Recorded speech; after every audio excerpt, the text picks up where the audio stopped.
నమస్తే RTV news కి స్వాగతం। మీ సమస్య పరిష్కారమే మా లక్ష్యం। మీ సమస్యలను వాట్సాప్ చేయండి చాలు 9492726238। మా వార్తలు మీకు నచ్చినట్లయితే లైక్ చేయండి, షేర్ చేయండి, సబ్స్క్రైబ్ చేయడం మాత్రం మర్చిపోకండి।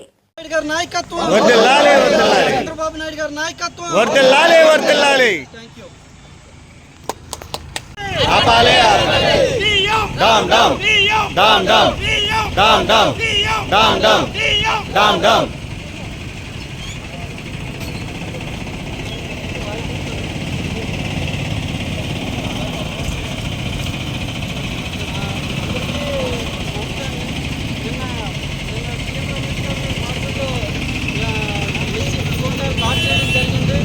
ఎవరైతే వైఎస్ఆర్సీపీ ఎంపీ అభ్యర్థి అయినటువంటి ముచ్చల్లారి గారు సీఎం రమేష్ గారు వాళ్ళ స్వగ్రామం వెళ్ళేటప్పుడు వాళ్ళు వైసీపీ గోండాలు ఎంతపెట్టుకొని ఆయన మన ఎవరైతే వైసీపీ కార్యకర్తలతో కలిసి కూటమి బీజేపీ కార్యకర్తలపై దాడి చేసేటప్పుడు దీనికోసం విషయం తెలుసుకోవడానికి సీఎం రమేష్ గారు స్టేషన్కి కంప్లైంట్ ఇచ్చి మేము ఇలా ఫలానా ప్లేస్కి వెళ్తామని చెప్పినా కూడా కనీసం అక్కడున్న డిఎస్పీ కానీ సిఐ కానీ చూశారు। వాళ్ళందరూ కూడా సీఎం రమేష్ గారి మీద ఎంపీ అభ్యర్థి అయినటువంటి సీఎం రమేష్ గారి మీద వాళ్ళు అరాచకంగా అన్యాయంగా దాడి చేస్తుంటే చోద్యం చూశారు తప్ప కానీ ఈ పోలీసులు కూడా ఏదైతే మన సీఎం జగన్మోహన్ రెడ్డి ఉన్నారో వాళ్ళ సూచనల మేరకే పనిచేయడం జరుగుతుంది। ఇది ప్రజాస్వామ్యంలో ఇది కరెక్ట్ కాదు।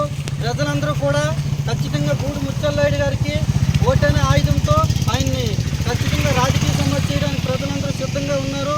13వ తేదీన ఓటు ప్రతి పౌరుడికి కూడా ఏదైతే ఓటు ఉంటుందో అటువంటి దుర్మార్గుల్ని దౌర్జన్యం చేసే రౌడీయిజం చేసే నాయకులు ఖచ్చితంగా మీ ఓటుతో వాళ్ళందరినీ అనగదొక్కాలనేసి ప్రజలందరూ కూడా మా కూటమి జనసేన టీడీపీ బీజేపీ తరఫున మేమందరం కూడా ప్రజల్ని ప్రతి ఓటర్ని కూడా కోరడం జరుగుతుందండి।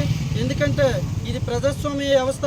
ప్రతి ఒక్కరు కూడా ఓటు అడిగే అధికారం ప్రతి ఒక్కరికి కూడా ఓటు అడిగే అధికారం ఉంటుందండి। ఆ విధంగానే సీఎం రమేష్ గారు నిన్న మాడుగులు వెళ్ళి ఓటు అడగడం జరిగింది। ఓటు అడిగే వెళ్ళే కార్యక్రమంలో వైసీపీ కార్యకర్తలందరూ కూడా చాలా అన్యాయంగా దౌర్జన్యంగా బీజేపీ కార్యకర్తలపై దాడి చేస్తూ మన ఎంపీ అభ్యర్థి అయినటువంటి సీఎం రమేష్ గారి మీద కూడా దాడి చేయడం చాలా అన్యాయం। ఖచ్చితంగా ఇదల్లా ప్రజలందరూ గమనిస్తున్నారు। ప్రజలందరూ కూడా చాలా తెలివైన వాళ్ళు కాబట్టి ఇటువంటి ఎవరైతే రౌడీలు ఉన్నారో రౌడీ రాజకీయాలు చేస్తున్నారో వాళ్ళందరినీ కూడా రేపు 13వ తేదీన రాజకీయ సమాజ్ చేయడానికి సిద్ధంగా ఉన్నారండి। ఇటువంటి అన్యాయాన్ని ప్రజలు ఎవరు కూడా సహించరు। ఎందుకంటే ఆయన ఏదో నా సొంత గ్రామం వచ్చారు నేను దాడులు చేస్తానని అనుకుంటున్నారు।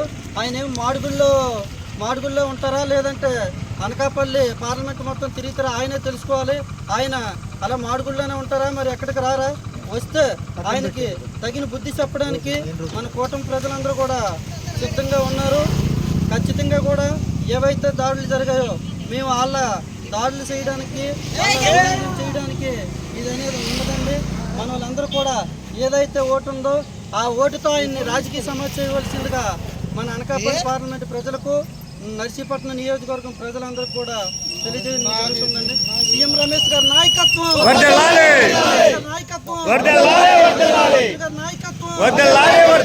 అయ్యన్న పాత్ర గారి నాయకత్వం రమేష్ గారి నాయకత్వం కళ్యాణ్ గారి నాయకత్వం నరేంద్ర మోదీ